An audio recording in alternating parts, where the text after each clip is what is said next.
যার কাছে সুখ দুঃখ মান অপমান সবই সমান, সেই একমাত্র সিদ্ধ পুরুষ। অতি গর্জনকারী মেঘ খুব কদাচিৎই বর্ষে। প্রকৃত বীর অকারণে বাক্য ব্যয় করে না। কর্ম করে যাও, কিন্তু ফলের চিন্তা করো না। দুঃখ বা দুর্দশায় একজন প্রকৃত বন্ধুর মতো। পরম সঙ্গী আর কেউ নেই। দয়া ক্ষমা ও মানবতার মতো বড় গুণ আর নেই। উৎপন্ন হওয়া বস্তুর বিনাশ হওয়াই স্বাভাবিক। যে বস্তুর কোনো উৎপত্তি নেই তার কোনো বিনাশ নেই। আত্মা অবিনাশী এবং অমর হয়, কিন্তু এই শরীরের বিনাশ অবসম্ভাবী। চন্দ্র তার সৌন্দর্য হারাতে পারে, হিমবন বরফ শূন্য হয়ে পড়তে পারে, সমুদ্র বিরান হয়ে যেতে পারে, কিন্তু রাম কখনো তার প্রতিজ্ঞা হতে বিচ্যুত হয় না। যে মানুষ ভাবে নিদ্রা ভয় চিন্তা দুঃখ অহংকার এক রকমের আদি দোষ সর্বদা থাকবে, সেই মানুষ প্রকৃতপক্ষে একজন কাপুরুষ। শোকের চেয়ে বড় নাশকর্তা আর কিছু নেই। শোক মানুষের সব শক্তিকেই নষ্ট করে দেয়, তাই শোক করো না। সাধারণ মানুষ এই শরীরকে ব্যাপক হিসাবে ভাবে, সাধক পরমাত্মাকে ব্যাপক হিসাবে ভাবে। যেমন শরীর এবং সংসার এক, সেই রকমই স্বয়ং এবং পরমাত্মা একই জ্ঞানের নিকট সত্যি পরম ধর্ম।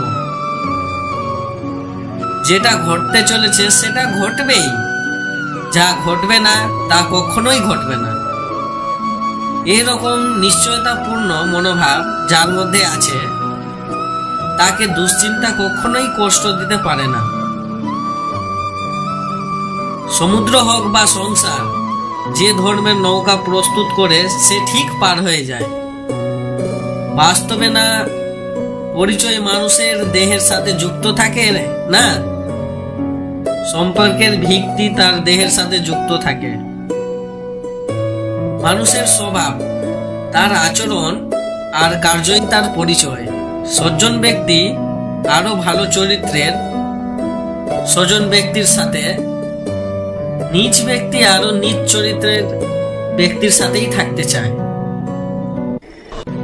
স্বভাব দ্বারা জন্ম যার যেমন প্রকৃতি হয়, সে তাই সেই প্রকৃতিকেই কখনো ছাড়ে না। যখন সংসারে দেখার মতো কিছুই থাকে না, তখন মানুষ ঈশ্বরের দিকে দৃষ্টি নিক্ষেপ করে। বেহিক বস্তুর ত্যাগকে বাস্তবে ত্যাগ বলে না, আন্তরিক ত্যাগই হচ্ছে প্রকৃত ত্যাগ।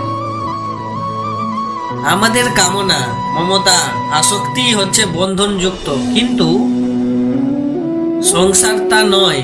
যদি কোনো ঘটনার মানুষ ভয়প্রাপ্ত হয়, তবে তার পরাজয় হয়।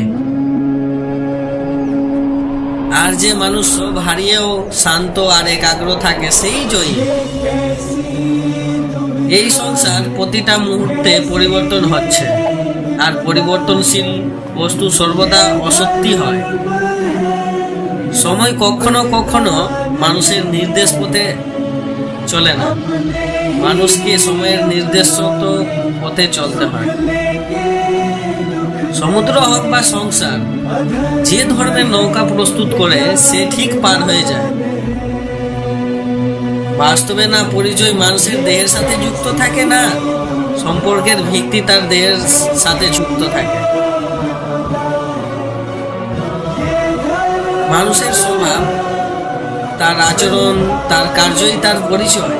যদি কোনো ঘটনার মানুষ ভয়প্রাপ্ত হয়, তবে তার পরাজয়ই হয়। আর যে মানুষ সব হারিয়েও শান্ত আর একাগ্র থাকে, সেই জয়ী। আত্মার জন্ম নেই, না কখনো মৃত্যু হয়। শরীর নষ্ট হয়ে গেলেও আত্মা নষ্ট হয় না।